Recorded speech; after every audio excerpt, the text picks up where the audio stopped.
ആണല്ലോ. അതെ, ഇന്ന് എന്റെ ജോലി നേരത്തെ തീർന്നു. ദിവസവും ബാബയുടെ ജോലി നേരത്തെ തീരാൻ ഞാൻ പ്രാർത്ഥിക്കുകയായിരുന്നു. വളരെ നല്ലത്. അമീർ, നീ ഇപ്പോൾ എന്താണ് ചെയ്തുകൊണ്ടിരിക്കുന്നത്? ഞാൻ എന്റെ ഹോംവർക്ക് എല്ലാം ചെയ്തു തീർക്കുകയായിരുന്നു. ഇനി TV കണ്ടാലോന്ന് ആലോചിക്കുക.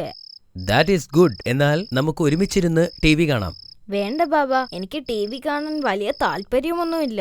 എനിക്ക് കഥകൾ കേട്ടാൽ മതി ബാബ. മാഷാ അല്ലാ, പ്രവാചകന്മാരുടെ പ്രവർത്തനങ്ങളെപ്പറ്റി പഠിക്കേണ്ടത് പ്രധാനമാണ്. അവരുടെ ജീവിതത്തിൽ നിന്ന് നിനക്ക് ധാരാളം കാര്യങ്ങൾ പഠിക്കാനാകും. അത് സത്യമാണ്. സത്യത്തിൽ എന്റെ കൂട്ടുകാർക്കും പ്രവാചകന്മാരുടെ കഥകൾ ഇഷ്ടമാണ്. ആ, നീ ഈ കഥകൾ കൂട്ടുകാർക്ക് പറഞ്ഞു കൊടുക്കാറുണ്ടോ? തീർച്ചയായും ഞാൻ പറയാറുണ്ട്. പ്രവാചകന്മാരുടെ കഥകൾ പറയാൻ അവരെപ്പോഴും ആവശ്യപ്പെടും. ഇന്റർവെൽ സമയത്ത് ഞാൻ പറഞ്ഞു കൊടുക്കും. മാഷാ അല്ലാ, നീ മിടുക്കനായൊരു കുട്ടിയാണ്. ഇന്ന് എനിക്ക് മറ്റൊരു നബിയുടെ കഥ പറഞ്ഞു തരാമോ? ഇൻഷാ അല്ലാ, ശരി, പറയാം. കഴിഞ്ഞ ദിവസം ഞാൻ ആരുടെ കഥയാണ് പറഞ്ഞു തന്നത്? ഇന്നലെ ബാബ സുലൈമാൻ നബി അലൈഹിസ്സലാമിന്റെ കഥയാണ് പറഞ്ഞു തന്നത്. അടുത്തതായി ഞാൻ ഇസയ്യ നബിയുടെ കഥയാണ് പറയാൻ പോകുന്നത്. നീ ശ്രദ്ധിച്ചു കേൾക്കണം. അതാരാണ് ബാബ? ദാവൂദ് നബിയുടെ കാലശേഷം ജീവിച്ചിരുന്ന പ്രവാചകനാണ് അദ്ദേഹം. ഈസാ നബി ജനിക്കുന്നതിന് മുമ്പേ തന്നെ അദ്ദേഹത്തെക്കുറിച്ച് പ്രവചിച്ചവരിൽ ഒരാളാണ് ഇസയ്യ നബി അലൈഹിസ്സലാം. ഇനി നമുക്ക് കഥയിലേക്ക് കടക്കാം. ബിസ്മില്ലാ.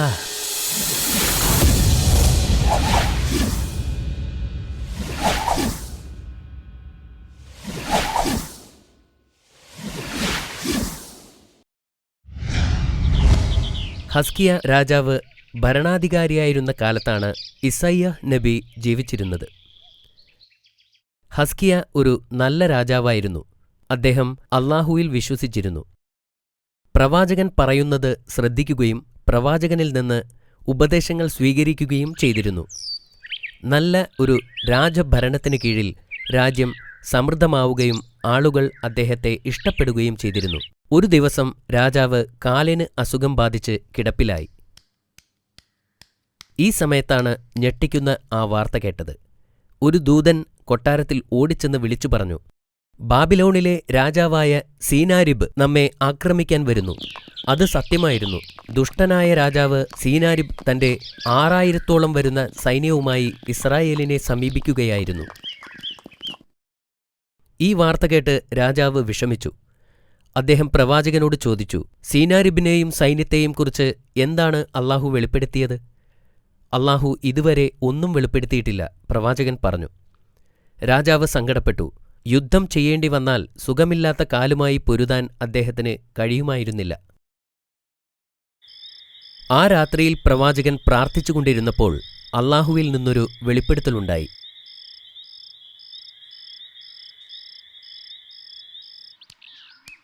ഈ സന്ദേശം രാജാവിനെ അറിയിക്കാൻ അദ്ദേഹം കൊട്ടാരത്തിലേക്ക് പോയി.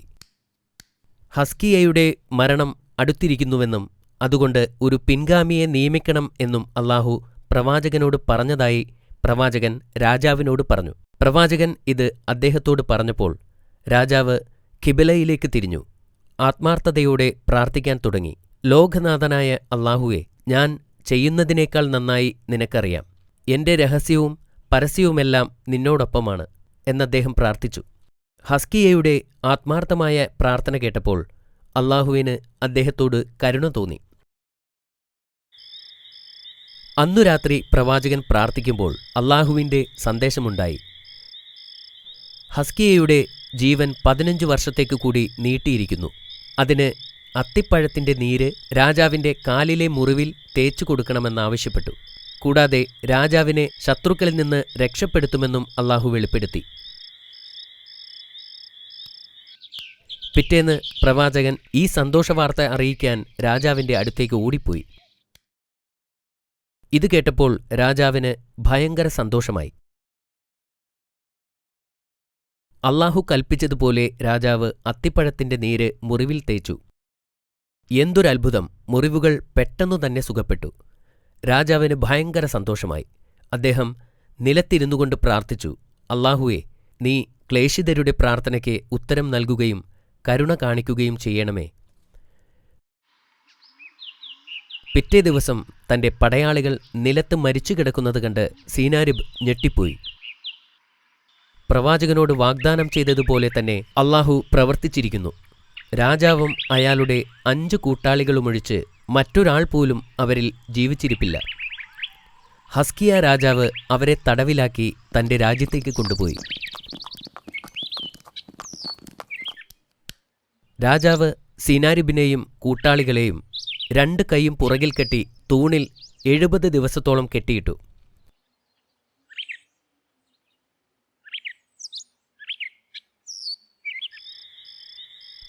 ദിവസത്തിനു ശേഷം അള്ളാഹു പ്രവാചകനോട് സീനാരിബിനെയും കൂട്ടാളികളെയും അവരുടെ രാജ്യത്തേക്ക് വിട്ടയക്കാൻ കൽപ്പിച്ചു.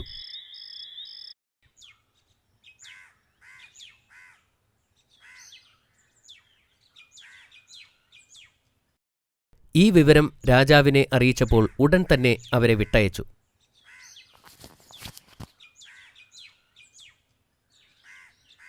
സീനാരിബ് തന്റെ രാജ്യത്തെത്തിയതിനു ശേഷം മന്ത്രിമാരെയും ഉപദേഷ്ടാക്കളെയും ഉൾപ്പെടെ എല്ലാവരെയും ഒരുമിച്ച് കൂട്ടി. എന്നിട്ട് അയാൾ സംഭവിച്ചതെല്ലാം, സൈനികർ കൊല്ലപ്പെട്ടതും 70 ദിവസം അവരെ കെട്ടിയിട്ടതുമെല്ലാം അവരോട് പറഞ്ഞു. പുരോഹിതന്മാർ മുന്നോട്ട് വന്നുകൊണ്ട് രാജാവിനോട് പറഞ്ഞു, അവരുടെ ദൈവത്തെപ്പറ്റിയും പ്രവാചകനെപ്പറ്റിയും ഞങ്ങൾ നിങ്ങൾക്ക് ഇതിനു മുമ്പ് മുന്നറിയിപ്പ് നൽകിയിട്ടുണ്ടായിരുന്നു. പക്ഷേ താങ്കളത് ചെവിക്കൊണ്ടില്ല.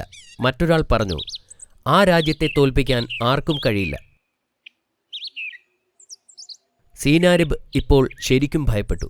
വീണ്ടും പ്രവാചകന്റെ ദേശത്തെ ആക്രമിക്കുന്നതിനെക്കുറിച്ച് ഒരിക്കൽ പോലും ചിന്തിച്ചില്ല.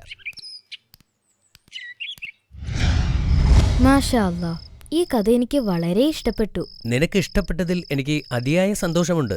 ഹസ്കിയ ഒരു നല്ല രാജാവായതുകൊണ്ടാണോ അള്ളാഹു ഇത്രയധികം സഹായിച്ചത്? അതേ മോനെ, അദ്ദേഹം നല്ലൊരു മുസ്ലിമും അള്ളാഹുവിന്റെ വിശ്വസ്തനായ അനുയായിയുമായിരുന്നതുകൊണ്ടാണ് അത്. ഇനി ചോദ്യം ചോദിക്കട്ടെ? ചോദിച്ചോളൂ. എങ്കിൽ പറയൂ, ഇസ്രായേലിനെ ആക്രമിച്ച രാജാവിന്റെ പേരെന്താണ്? ബാബിലോണിലെ രാജാവായ സിനാരിബ് അല്ലേ? അത് ശരിയാണ്. ഹസ്കിയായുടെ അസുഖം എന്തായിരുന്നു? അദ്ദേഹത്തിന്റെ കാലിൽ ഒരു വലിയ മുറിവായിരുന്നു. പ്രവാചകനോട് അള്ളാഹു എന്താണ് വെളിപ്പെടുത്തിയത്? ഹസ്കിയായുടെ മരണം അടുത്തിരിക്കുന്നുവെന്നും ഒരു പിൻഗാമിയെ തിരഞ്ഞെടുക്കണമെന്നും അള്ളാഹു പറഞ്ഞു. കൊള്ളാമല്ലോ. എന്നിട്ട് പിൻഗാമിയെ നിയമിച്ചോ?